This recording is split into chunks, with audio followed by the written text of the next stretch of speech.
Hey everyone, and welcome back to the channel.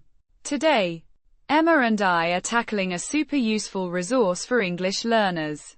Beginner English Practice Podcasts. Hey Sarah, I'm so excited about this topic. Podcasts are seriously underrated for language learning. I mean, who doesn't love listening while they're commuting or doing chores? Exactly. But a lot of people don't know how to actually use them effectively. So, where do we start?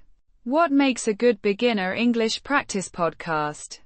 Well, first, the content needs to be comprehensible.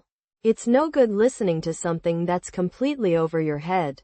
The vocabulary should be relatively simple and the speakers should speak clearly and at a slightly slower pace.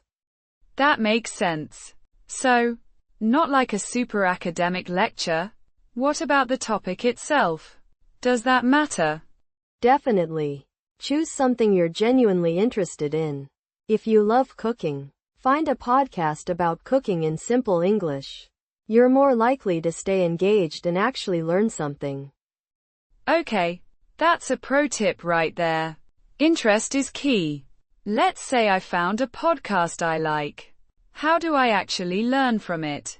Just passively listening doesn't seem like enough.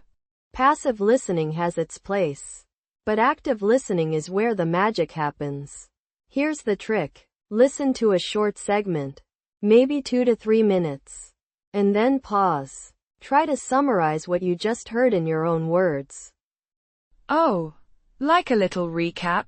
That's interesting. What if I don't understand everything? That's perfectly normal. Don't get discouraged. Write down the words or phrases you don't know and look them up later. You can even create a vocabulary notebook to keep track of new words. Okay, so active listening and vocabulary building. Anything else? Pronunciation. This is a big one. Pay attention to how the speakers pronounce words. Try to imitate them. Record yourself speaking and compare it to the podcast. It can be a little embarrassing at first, but it's super effective.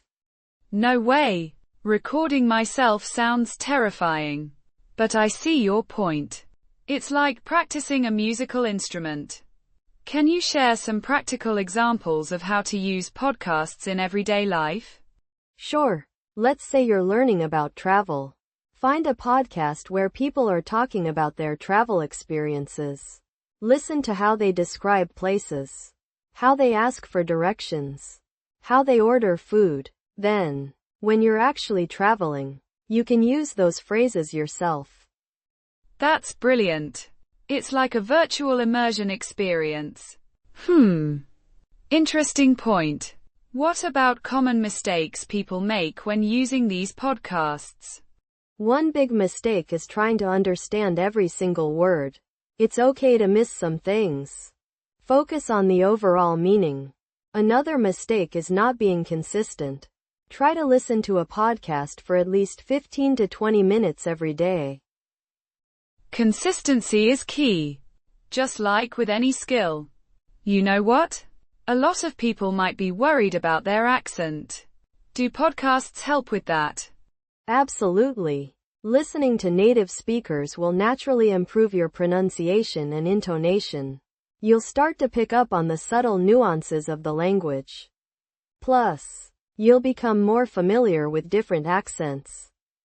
That's a huge benefit. So, let's recap. We've talked about choosing the right podcast, active listening techniques, vocabulary building, pronunciation practice, and common mistakes. What's one last pro tip for our viewers? Here's the trick. Don't be afraid to experiment. Try different podcasts, different listening techniques, and different learning styles. Find what works best for you. Everyone learns differently. Great advice, Emma. Now, let's address some common questions. One question we often get is, which podcasts do you recommend? Single quote. That's a tough one, because it depends on your interests and level. But some popular options include ESL Pod, Better at English, and The English We Speak from the BBC. Do you have any to add, Sarah? I also like Luke's English podcast and Culip's ESL podcast. They have a lot of interesting content for intermediate learners as well. Perfect. Another common question. How do I know if a podcast is too difficult for me? Single quote. If you're struggling to understand the main ideas, even after listening several times, it's probably too difficult. Don't be afraid to go back to something easier. It's all about building a solid foundation. Exactly. And remember, it's okay to use transcripts. Many podcasts provide transcripts, which can be helpful for understanding difficult passages. But try to listen without the transcript first. Great point.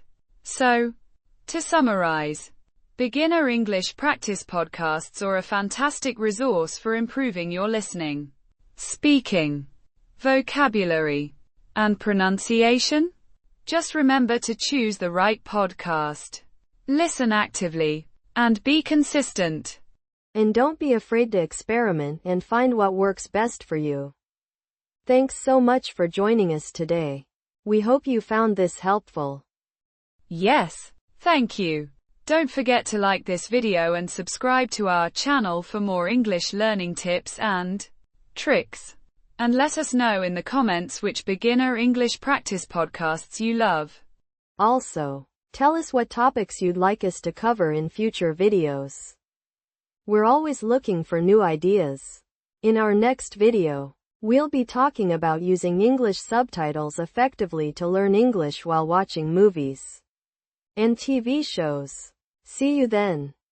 Ooh, that sounds amazing. Can't wait. Bye everyone. Bye. So, Emma, what's your absolute favorite technique when using podcasts to improve your English? I love shadowing. It's when you listen to a short segment and then immediately repeat what you heard, trying to match the speaker's pronunciation and intonation as closely as possible. It's like being an echo. Oh wow. That sounds intense, but super effective. I'm going to try that. Do you have any specific tips for shadowing? Start with very short segments, like one sentence at a time. And don't worry about understanding every word perfectly. Focus on the rhythm and the sounds. Also, record yourself shadowing and compare it to the original. You'll be surprised at what you notice. That's incredibly helpful. Emma, thank you for sharing that. I think a lot of our viewers will find that useful. Here's a common pitfall. Some people get frustrated if they don't see immediate results. What would you say to them? Learning a language takes time and effort. It's not a sprint. It's a marathon. Celebrate your small victories and don't get discouraged by setbacks.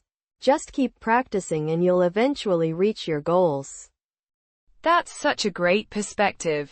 It's all about the journey, not just the destination.